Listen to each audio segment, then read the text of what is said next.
নমস্কার, আপনারা দেখছেন education hub Rigzi YouTube channel. GK এক্সপ্রেসে আপনাকে স্বাগতম। এই ভিডিওতে আমি PSC food SI, KP constable, SI, PSC clerk and মিসলেনিয়াসের ইতিহাসের বিষয়ে কভারেজ করব। ভিডিওটা খুব গুরুত্বপূর্ণ হতে চলেছে, শেষ অবধি দেখুন। ভালো লাগলে কমেন্ট শেয়ার করুন বন্ধুদের মাঝে। প্রথম যে কোশ্চেনটি আছে সেটি হলো, স্বদেশ বান্ধব সমিতি কে গড়ে তোলেন?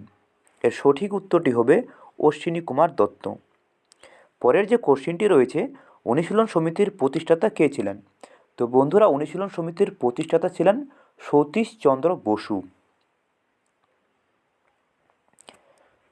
পরের যে কোশ্চেনটি রয়েছে, বিপ্লবী ক্ষুদিরাম কোন বিচারপতির উপর হামলা হানেন?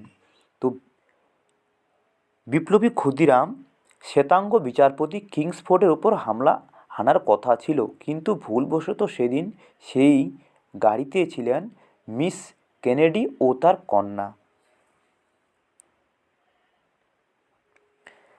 গদর পার্টি কে প্রতিষ্ঠা করেন? তো গদর পার্টি প্রতিষ্ঠাতা করেন বা প্রতিষ্ঠিত যিনি করেন তার নাম হলো লালা হরদয়াল। লাহোর ষড়যন্ত্র মামলা কবে হয়? লাহোর ষড়যন্ত্র মামলা হয় 1915 খ্রিস্টাব্দে। পরের কোশ্চিন বলছে, অলিন্দ যুদ্ধে কে হত্যা হয়? তো অলিন্দ যুদ্ধ আগে জেনে নেব।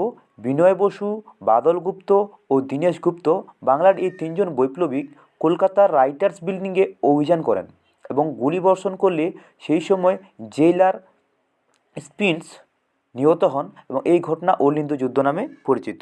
তো সঠিক যে উত্তরটা হবে সেটি হচ্ছে স্পিন্স। পরের যেটি কোশ্চিন রয়েছে এবং শেষ কোশ্চিন আজকের ভিডিওর, ইন্ডিয়ান রিপাবলিক আর্মি কে প্রতিষ্ঠা করেন? ইন্ডিয়ান রিপাবলিক আর্মি প্রতিষ্ঠা করেন মাস্টারদা সূর্য সেন।